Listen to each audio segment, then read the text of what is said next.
I'm Scott McDonald, principal at Shavrick & Partners, and special thanks to Anuraag Verma, Feedback Loop, the Agile research platform, for co-hosting with me today. Welcome, Verma. Thanks, Scott. Thanks for inviting me. And Rocky, thanks for the introduction. So Verma and I go way back. In fact, last autumn, we gave a talk where we made what we thought would be the controversial assertion that the cost, time commitment, and risk of making change in large organizations are plummeting. And that consequently, it's never been easier to make a change maker, right? It's never been easier to explore new ideas and make them happen. Well, it turned out that wasn't so controversial. People generally agreed with that, but they also agreed with this: old habits persist. This is a graphic that David Bland has been publishing for a number of years. Some of you may have seen it before, and he has vowed to stop publishing it when this state of affairs no longer exists, right? There are a lot of things holding us back. There are a lot of reasons for this. And one of them is certainly this. This is a quote from Teresa Torres, who actually spoke at this event on Tuesday. She gave a great session. She just came out with a new book called Continuous Discovery Habits. And if you haven't had a chance to check it out, it's a really great book. Teresa said that modern product discovery practices have developed further than where most teams are operating today. And it's a deceptively simple statement, and it really struck us because we see this every day in the organizations we work in. In fact, the gap between what's possible in discovery and what's happening in discovery is probably greater than it's ever been during our careers. And this is really the inspiration for our talk today, is this state of affairs. So we're going to talk about not the how-to today, because other sessions this week are doing a phenomenal job of that. We're going to talk about the how often for two reasons. One, we think the answer is going to surprise some of you, but more importantly, how often we reach out to the marketplace for insights has everything to do with how successful we're going to be. We're not just going to talk about what's possible. We're going to talk about what's actually happening on the ground in organizations like ours. And Verma has some really great stories he's going to share with us in a few minutes.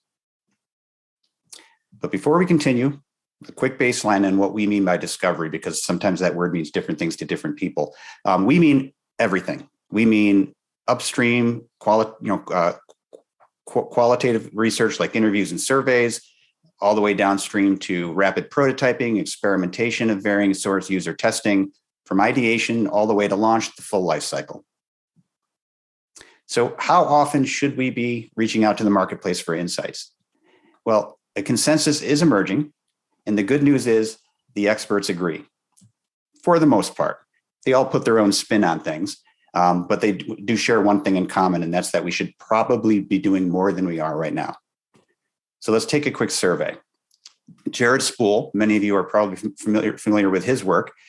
He's recommended 2 hours of direct exposure every 6 weeks by the whole team. Now, what's unique to him is this idea of direct exposure by the whole team. You know, many of us, we have a product team or a research team. They'll go out to the marketplace, they'll gather insights, they'll come back and they'll report to the rest of us. Maybe they'll share some videos for us to watch. For Spool, that's not good enough, right? For him, it's very important that everyone on the team experience firsthand what's being learned.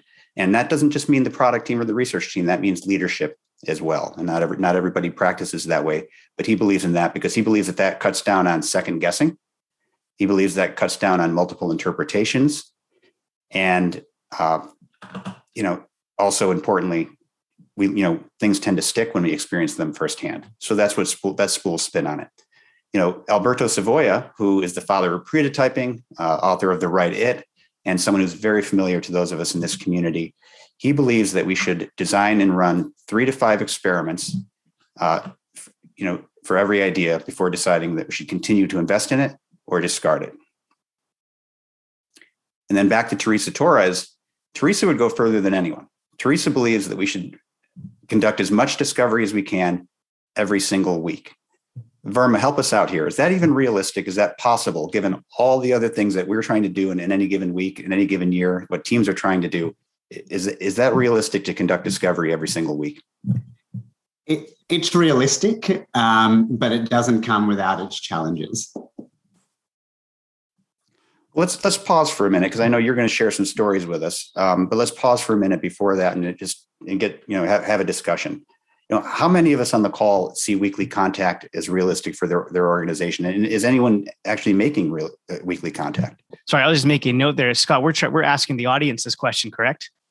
Yes, that's right. Yeah, Yeah. we So just like to hear, you'd like to hear from people's experience, whether this is something they're experiencing within their organization, whether it's not at all realistic. Maybe they're able to do the do the every 6-week thing that Spool recommends.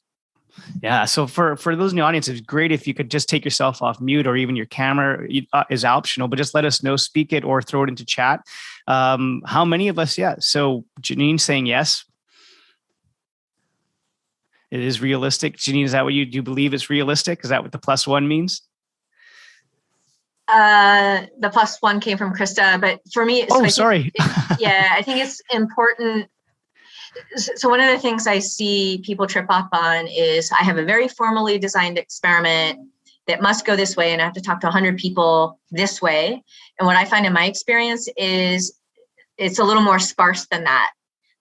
I can ask these 3 people this question, and next week is a different set of people. So I actually have to put a whole picture mindset on in the background and get my little snippets of information to fill in the fabric of my landscape. I don't have the luxury of doing awesome, 100 people interview, 100 interviews of the same 3 questions, etc. Thank you, Janine. Scott, any feedback on that? And this makes me right away think of quality over quantity, knowing the persona or who your target audience is. And any feedback on the comment that she, maybe only get 3 to 5 in? I think, yeah, I think that's what Teresa means. I think conducting discovery every week doesn't mean the perfect set piece, the set play, right? It means, picking away at it. And then if those 5 people move the ball forward for you, then that's a good thing. That's progress. Next week, maybe you get 3 to 5 more. That sounds like that's what you're doing.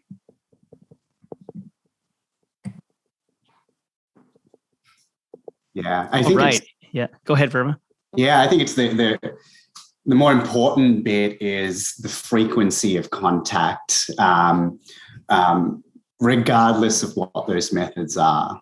The more contact you have with customers, the less likely you are to diverge from what they actually really need or want. A lot can happen in 2, 3, 4, 5 weeks. And if we saw 2020 as anything that represents that if we go 4 weeks without talking to our consumers, we might actually be really disconnected from what matters to them, even though we think as an organization, we're providing them benefit. Oh, that's great feedback. What about others? So Krista, I'm sorry, I'm so bad with name, but Loze, you have a couple of comments. Either of you want to come off mute and share, or Beverly for that matter, some of your thoughts? That every delivery is an experiment. You can deliver, you can learn from delivery also. Services also products in a way. Yeah, that's absolutely true. Does your organization believe that as well? Yes, I think they do. We do. Good. All right. Others? I think that's a really fascinating question. I think one of the gifts that we have in these forums is sometimes we think we're operating in a silo, or what we're doing is maybe different than others. And are we doing it right? It's really fascinating to hear other people's opinions and what your best practices are. I know at Horatio, you just mentioned the question was unclear, but is it clear now? And did you have any comments on this? Yes. So weekly contact with customer, right? And how many of us? I don't know how many of us. I can tell about myself. So that would be the comment to the question. I believe that any company should have daily contact with customers, right? Else, if some things happen, you can't wait 6 weeks, right? And you cannot have this continuous learning, and you cannot respond. So contact with customers should be daily. Are you managing to do that? I try to, but it's not like I'm the only one who has to be in contact with customers. So I'm working in a bank. Therefore, we have call centers, we have Salesforce, and I'm asking, right? Yeah, it's a great ambition, and like you said, certainly the call center, right? They're in daily contact with customers if we choose to look into what they're doing and hearing. Not with each one of our customers, of course. I can't say that, but at least I want to understand on daily basis what happened, what were the issues. If not, I can use Google Analytics and see what they are searching on our website, because that's a problem. So I'm always trying to take out data about what customer wants, needs. I think that's important, that expanded view of what we mean by research, right, or contact. It's like that there's the set piece research that Janine was referring to that we talked about earlier, and then there's the daily contact that's happening with or without us, website visits, customer service phone calls. Yeah, really, really good that you brought that up. Well, one of the things that's sort of embedded in those observations and what you said, and I think it was Teresa Torres who said it as well, is sometimes the interaction with a client for me is we're talking about stuff. Like, it's not head-on discovery questions. We're talking, we're having conversations, and in those conversations are all kinds of little aha moments. And I think learning how to cultivate that is important as well, because a lot of people, if you ask them head-on questions, I think it was Teresa who said it, they don't really give you the answer. Like, people aren't good at answering those head-on questions. But if you talk to them about circumstances or scenarios or current reality and get them to tell stories about what's going on, all of a sudden you have a rich data set. Yeah, absolutely. We're talking about technique there, right? Yeah.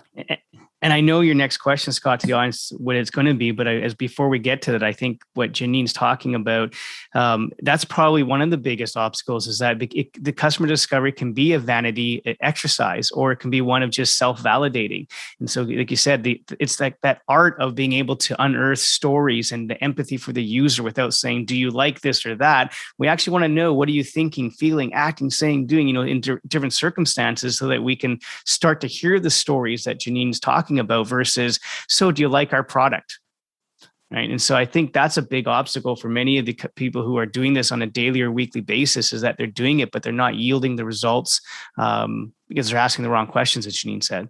Yeah, it's a great point, Rocky. And you sort of alluded to that fine line between confirmation and validation. Are we trying to confirm things that we want to be true, or are we actually objectively seeking to validate and invalidate our biggest assumptions? Agreed.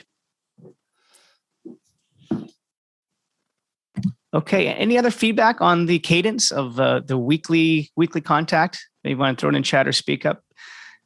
But some great engagement. Thank you, everybody.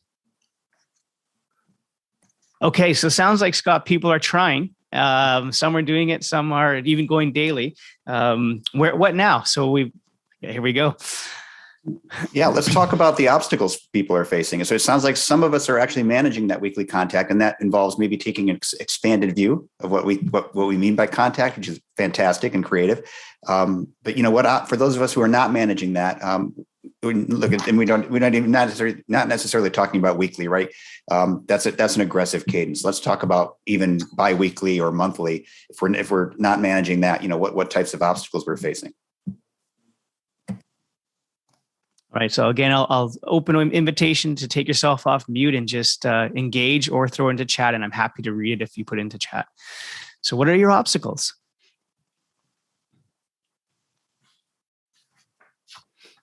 I think as people get warmed up for this question, Scott and Verma, I know. Okay, sorry, thank you. We got packaging the learning and improvement. So this is harvesting it and prioritizing it and storing all of that. Scott and Verma, what are your thoughts on packaging the learning and improvements? Yeah, I think that is such an important thing. I think the challenge with a lot of innovation and discovery work, it just forever lives in a small pocket within the organization and doesn't get the full visibility. So being able to package it in an understandable way, but distribute it to the right stakeholders in a timely manner is really important.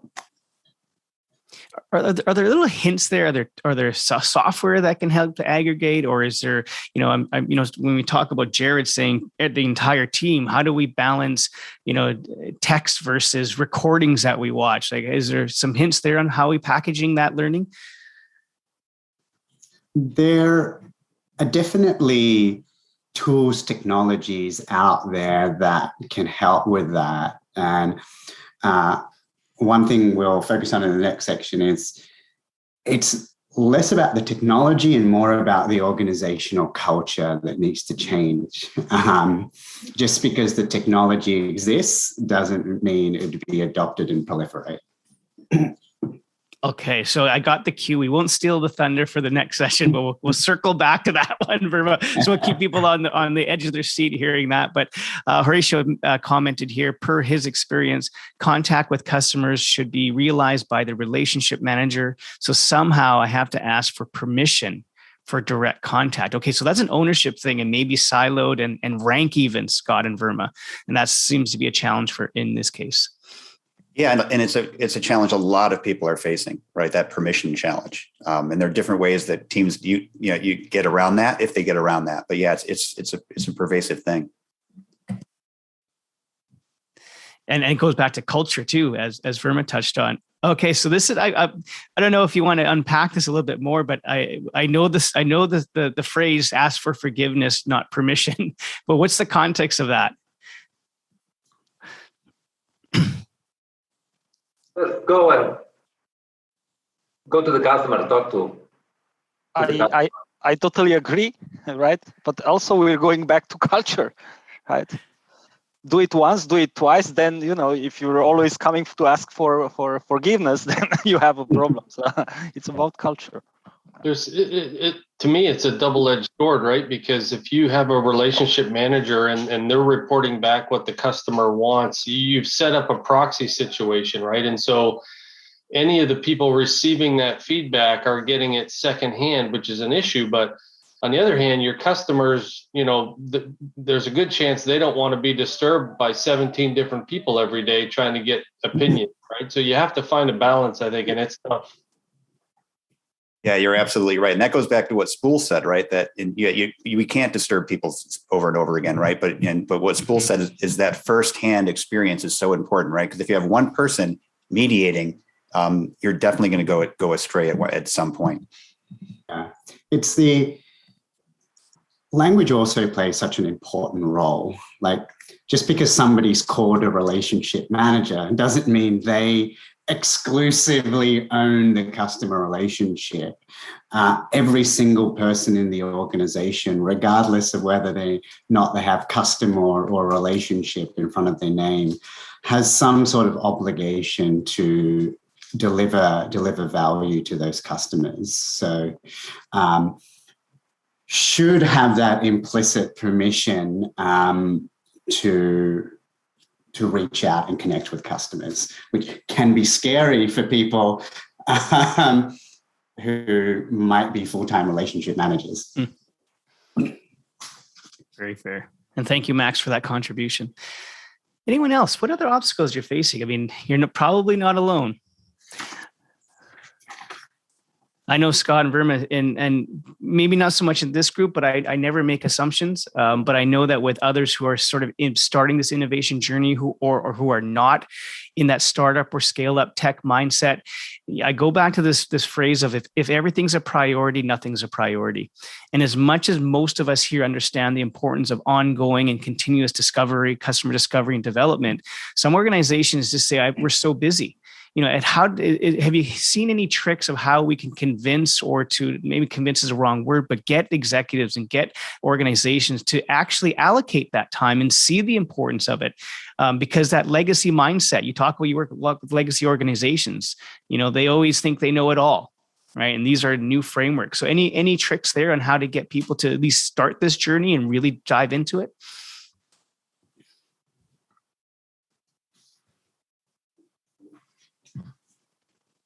That's for Scott or Verma, for you guys in your experiences. I guess it's for anybody really, but I'll start with our presenters.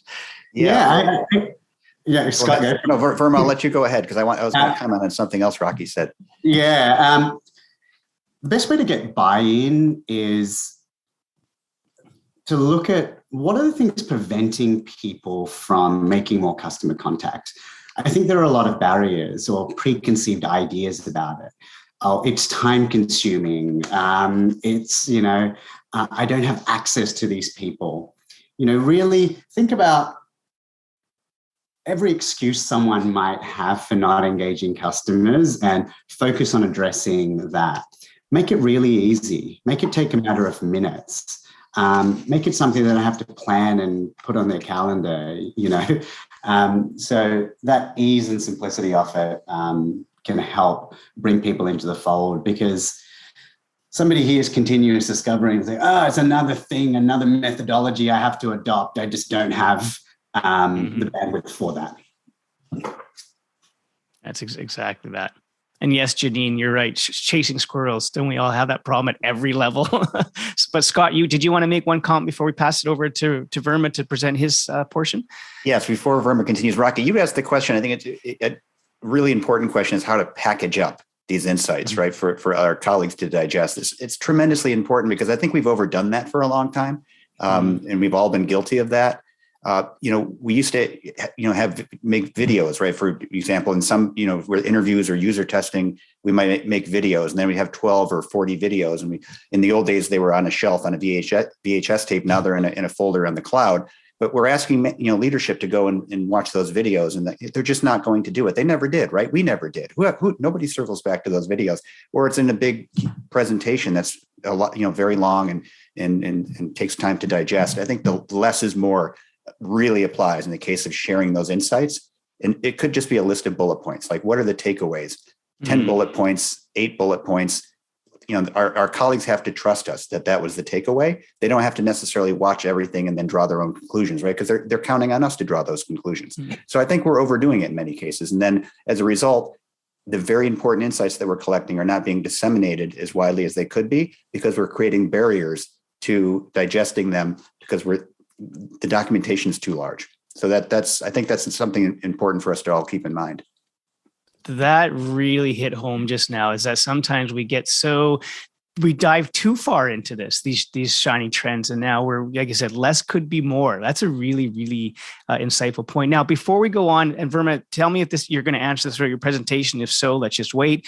But I love this obstacle here as well. We're in a data-centric world, and companies want data. They want quantitative data over qualitative in many cases, and they trust externals. So are you going to talk about that in your section, or did any of you want to address this challenge that I'm sure many people face, is what do the numbers say?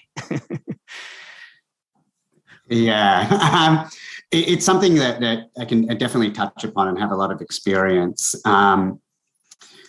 There's a big misconception that statistically significant means actionable. You can get real great insight from very small sample sizes. If the first 3 people that come to your website can't log on, guess what? You don't need 3,000 to tell you that something's problematic there. So I personally have been on a quest to put qualitative on the same par as quantitative. Yeah, because statistically significant is just, in all honesty, most people don't even understand the mathematics behind it. Oftentimes, statistically significant results aren't actionable. And what we want to drive innovation is actionable insight. Oh, I love that. And you're right. We're all experts, aren't we? Everyone's a data expert all of a sudden now. It's like we're experts at everything. Google makes us all expert. But before you go on, Verma, I do want to mention that, Google Ventures, I think it was, that said, if you knew your target persona and you really honed in on them, that as little as 5 to 7 people will give you 80% of the insights you need. And that they sort of dispelled this idea that you needed hundreds of thousands. We talk about sample size, et cetera. So I completely echo that. In the interest of time, Verma, how about we go to your portion of delivery, and then we'll come back to questions. So if that's okay with everyone, pass it over to Verma. Yeah, fantastic. So I'll try go through this quickly, because I'm really enjoying this discussion that we're having.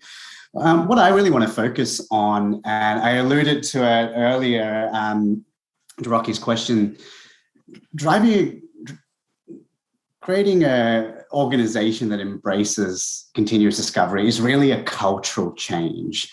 And at Feedback Loop, that's a lot of what we focus on. Most organizations that we work with are looking to change their culture and be more customer centric.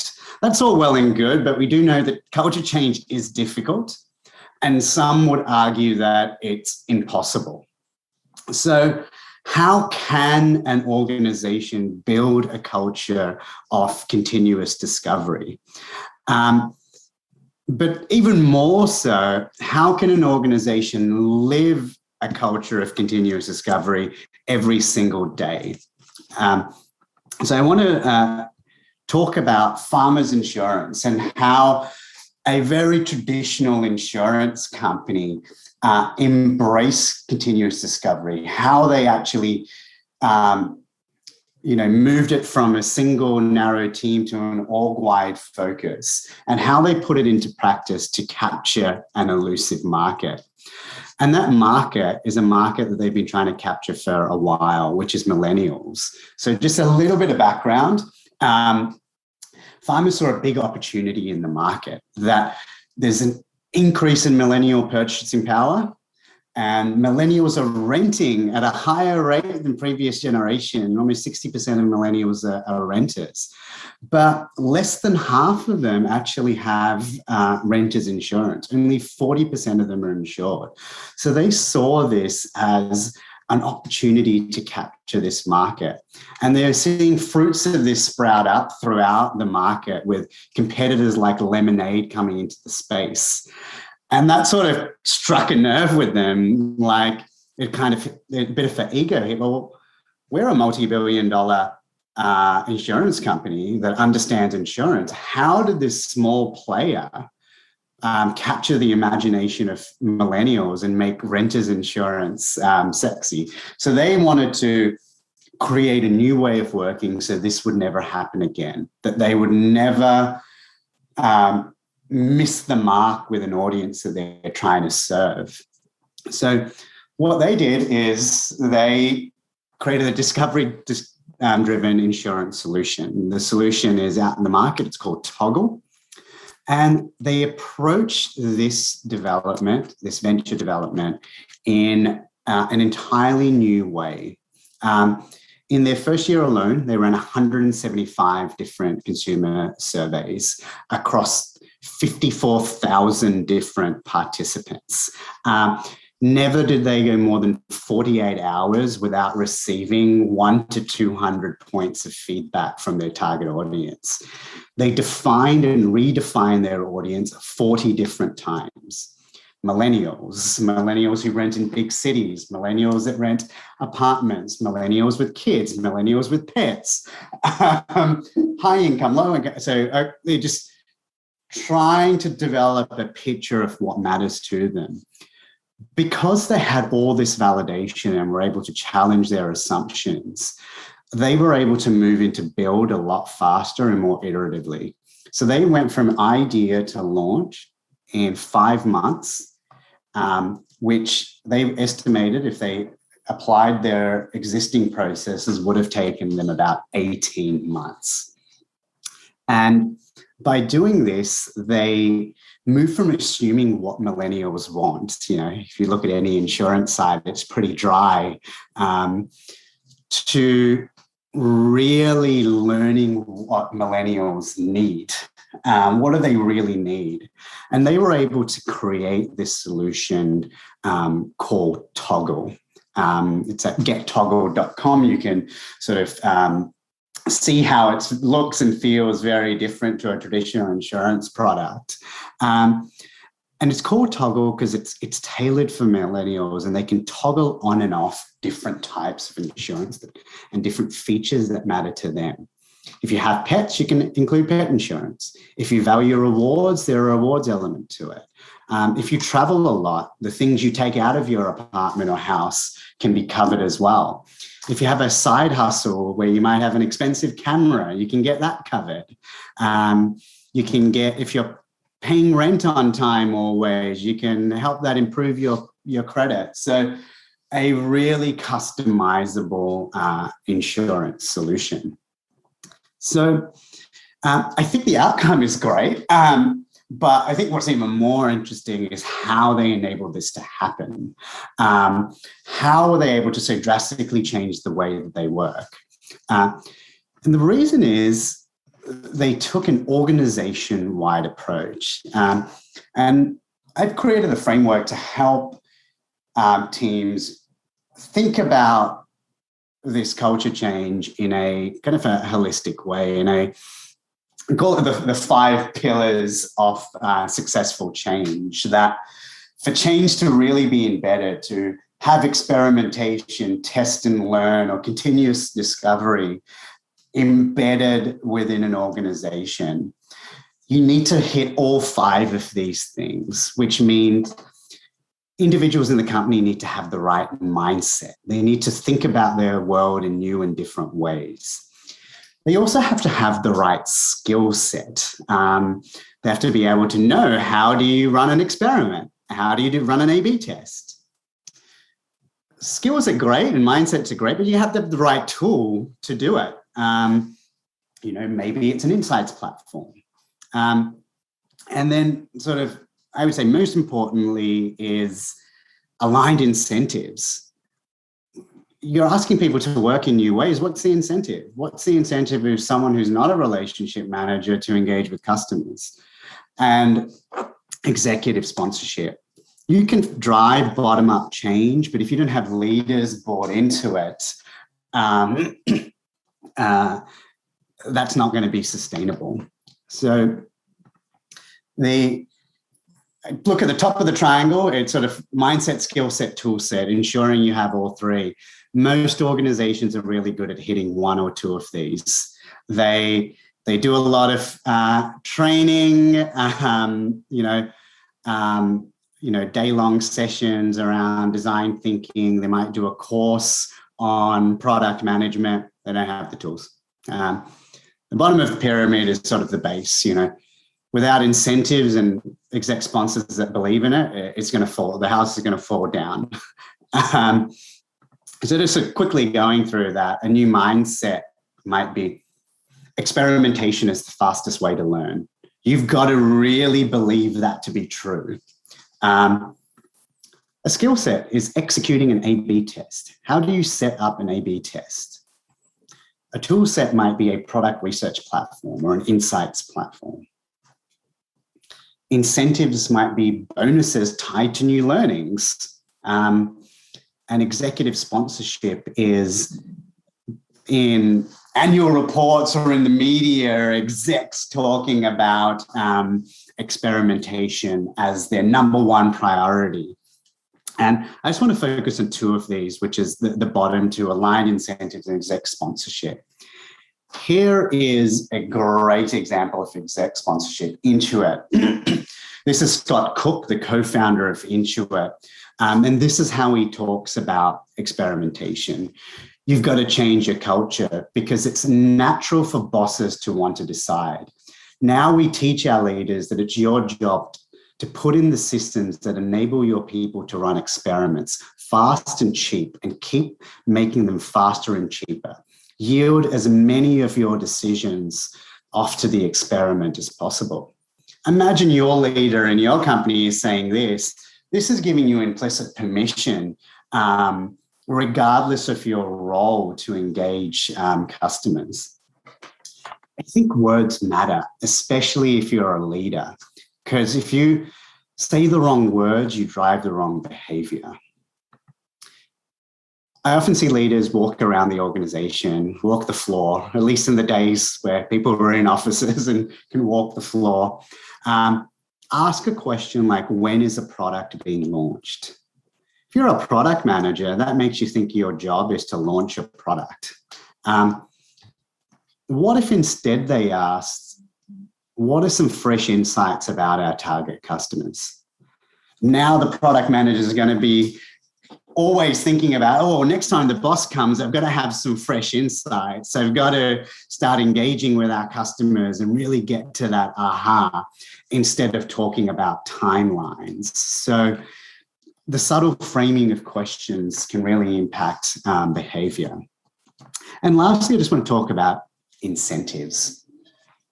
Incentives can be formal and visible, such as bonuses and promotion, but I think more powerful is actually the informal and invisible incentives. And that ties in back to that sort of leadership. Getting kudos or appreciation from a senior leader in a very public way for engaging with customers and developing new insights. That's a type of informal incentive. It's the incentive of recognition. And that can really drive people to work in new and different ways. So I just want to leave it there, sort of end there, and ask the question, how is your organization approaching change? Are you hitting all these 5 areas, or are you finding that you're over-indexing on 1, 2, or 3 of these? Okay, so why don't we'll leave the share screen on for now so everyone can see those 5 components. And what are your thoughts, audience? What is your experience with this change, cultural change in your organizations? Again, feel free to take yourself off mute or throw it in chat.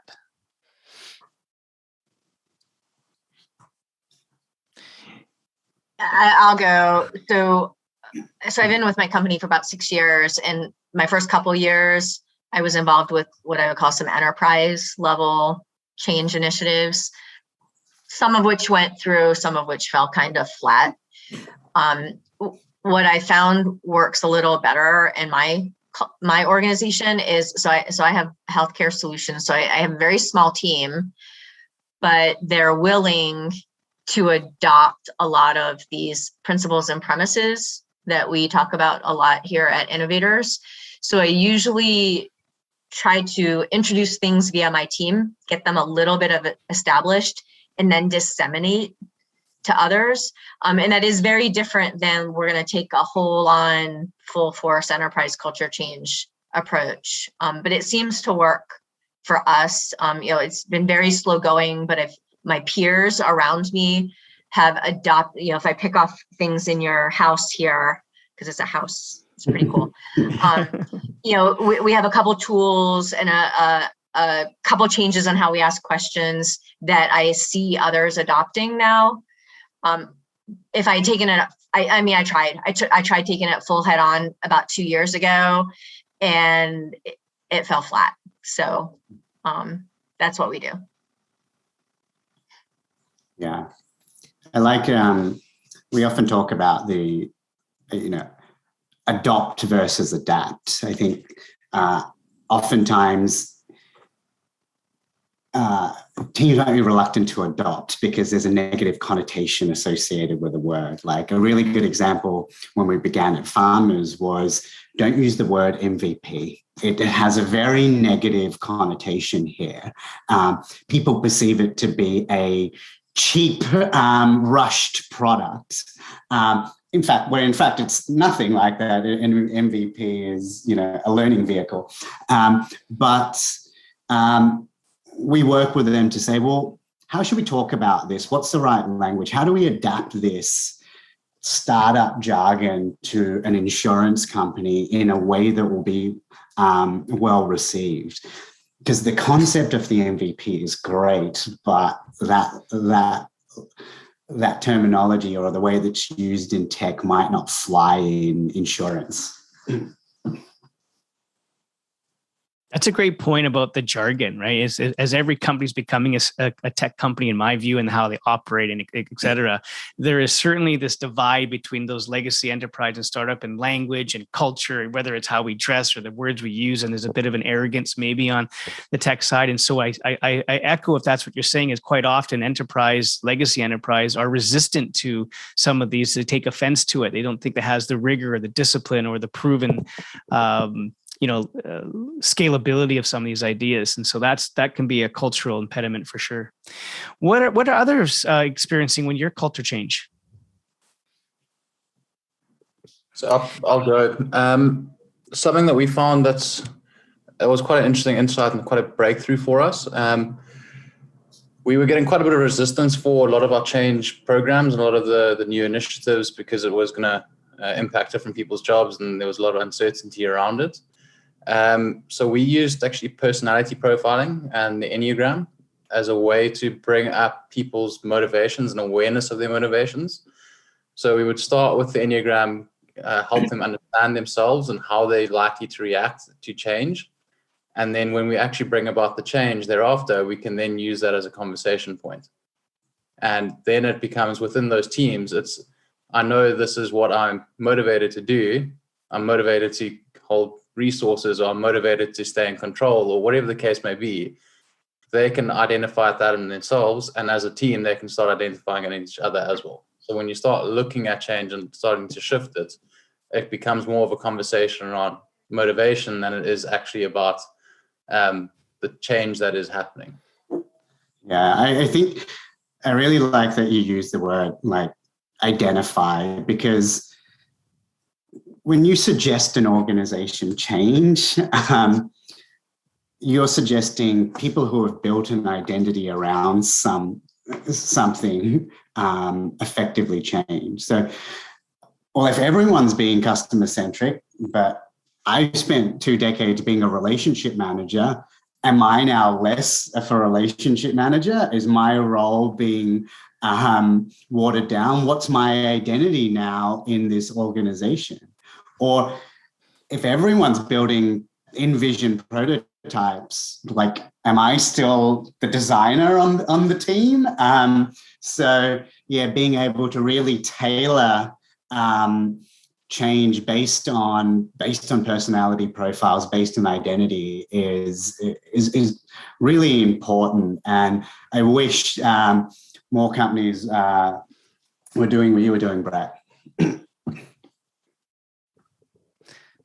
And Verma, doesn't that tie into this idea of democratizing innovation across organizations, that really everyone is creative, and really everyone, if we do some of these things, we can actually untap so much more? Yeah, indeed. Like, I always say, democratization is the D word. It's the dirty word. It's different. I was surprised because our whole objective is to democratize innovation, that not everyone agrees with that. A lot of people see democratization as a risk. Well, one of our clients, a healthcare company, was like,